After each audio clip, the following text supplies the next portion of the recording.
Well, here we go. It's the third wave of the round of 32 in the women's Montreal Grand Prix. On the blue piece, it's the 2018 world champion and world number 11 from Russia, Sofia Pozniakova, up against Kim Ji-young of Korea. On the green piece, it's another Russian, Olga Nikitina, the world number 13, up against Cecilia Perez-Kicina of Spain. And on the red piece, it's Charlotte Lombach of France, up against Sylvia Matashuk of Poland. But we are featuring Theodora Gkountoura up against Martina Criscio of Italy. Andrew, a crucial matchup here, especially for Gkountoura. She's chasing down one of the two European spots, but is currently sitting in third place, hunting down someone we know who's already gone out. So Gkountoura is 1 point behind Anna Marton and 6 points behind Bianca Pascu for a qualification spot. So if she does, I think, one more round, she'll pass Pascu. So this is a really important bout for her for Olympic qualification. Massive matchup for the Greek athlete. And in recent times, if we look back a year or two, when we think about Greek athletes, we were thinking about Vasiliki Vygyuka. She was so good. She was great. She was in the top 10 in the world for a long time. But when she disappeared, there was nothing coming through. But now we have Georgiadou and Gkountoura fencing for Greece and doing so well. Yeah, they're both great athletes. What on earth happened? How does that pattern, that cycle happen? Is it coaching? Is it having a mentor to look up to? So I think when you have really strong fencing in your region, it's easier to produce strong fencing. Especially in Sabre, you need strong competitors to practice with, more so than the other two weapons where technique and timing is something you can fall back on a little bit more.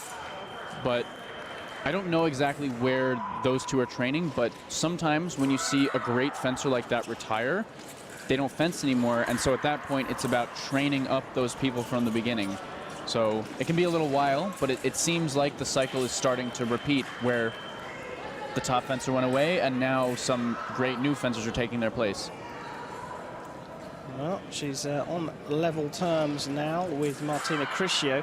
Let's talk about her. She is the world number 23, so she's been around the block for a while, just 25 years old.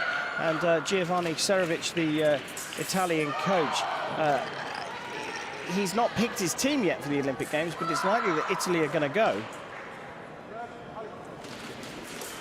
Yeah, so they have Criscio, Vecchi. Who else? I'm trying to remember who else is in the contention for Gregorio. A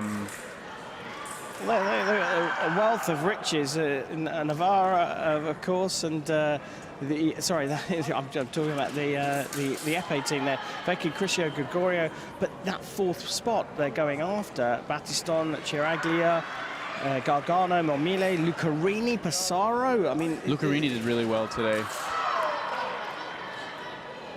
But you've got to say, you'd expect Criscio to be on that team for the Italians. Yeah, you would. She's been a staple on their team for a long time.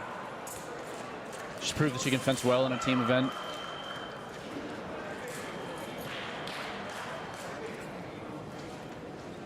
She's having a little trouble defending herself from Gkountoura right now.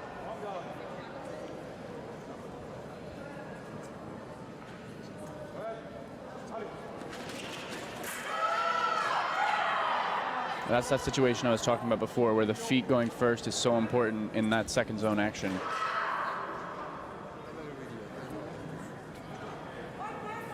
And if you're getting beat there on timing, guys, don't feel like you just have to go backwards. Stay in, do an action, make them have a reason to chase you. Don't just give up your right of way so quickly. That was a nice takeover. We talked yesterday about if you are able to put yourself in a position where you can build a long attack. In men's Sabre, you're 75 to 80% of the time you're going to score the hit. unless you're Luca Caratali, and then it's 90-95% of the time. But the rule of thumb is 75 to 80% you're going to get it. Is that the same in women's sabre? If you get the opportunity to build the long attack, are you going to score the hit that often? I haven't done my own statistical analysis on it, but it seems like the trend is if you get the opportunity to attack outside the first zone, you're going to get a point most of the time. Well, in the break here, Criscio is in command, 8-5 up, but as we know, things can change around pretty quickly in sabre. Whiz around the field of play, and on the blue piece, Pozniakova is 8-3 up against Kim Ji-young. Not to be confused with Kim Ji-yeon. Thank you.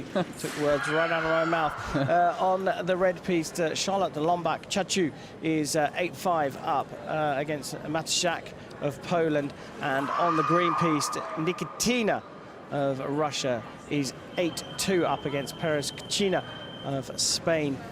Nothing really that surprising around the field of play as we come back to the second half of this match. What can Gkountoura do here? I think she needs to keep landing her long attacks and maybe get out of the middle a little bit. She's lost the last 3 touches off of actions in the first zone. Right. I've got a sabre expert with me, so I'm going to ask the question that I ask all sabre experts. First off, for those that aren't necessarily 100% in the know, what do you mean by in the middle? So in the middle is a situation that really only exists in sabre and maybe a little bit in foil.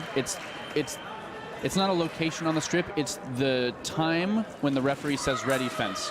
The action that you make right there. Immediately, right? Immediately, when both of you don't really have right of way and could take it. As opposed to any other part of the bout when someone definitely has right of way already.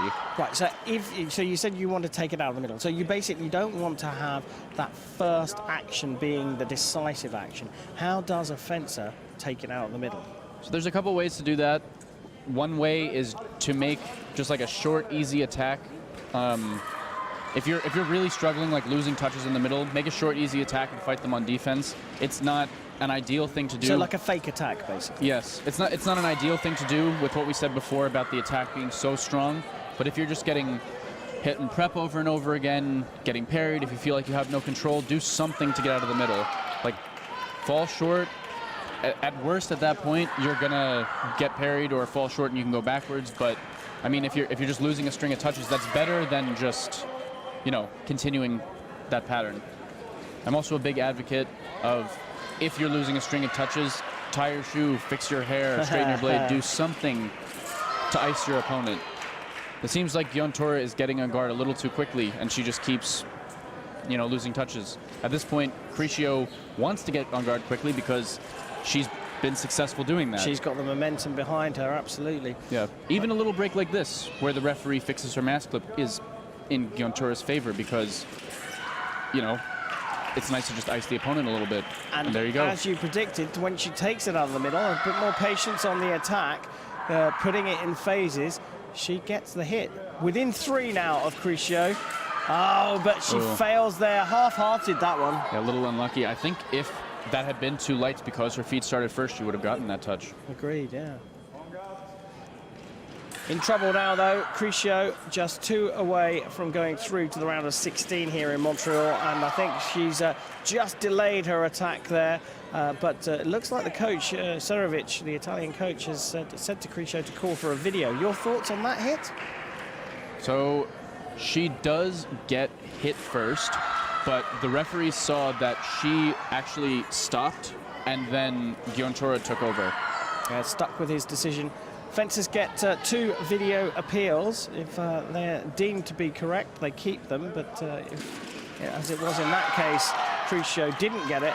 She didn't get the appeal going in her favor. She loses one of her video appeals, but she scores the 14th touch and is now 1 point away from making the 16 here at the first Grand Prix of 2020. And for those of you who are tennis fans, the replay system in tennis is exactly the same way. The best innovation in a generation, you have to say, I think, in fencing. Yeah. The replay is awesome. The referee's job is so hard because in sabre, the most ambiguous touches are the ones that happen the most often. And the opportunity to look at those touches again is extremely important. Well, Criscio has done the job here. She's through 15-11 over Gkountoura. The Greek athlete has gone down, and the world number 23 has taken out the world number 14. Well, we're spoilt with where we can go. I say that as Charlotte Lombak goes through 15-7 against Matashuk. Let's see if we can quickly pick up the last and final actions on the green piste.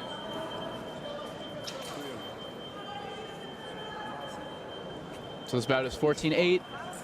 Nikitina over Perez Cuenca.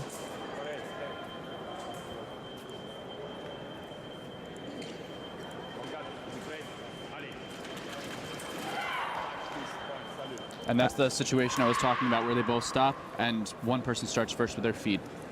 Nikitina takes the victory, 15-8. The world number 13 is safely through, and we have...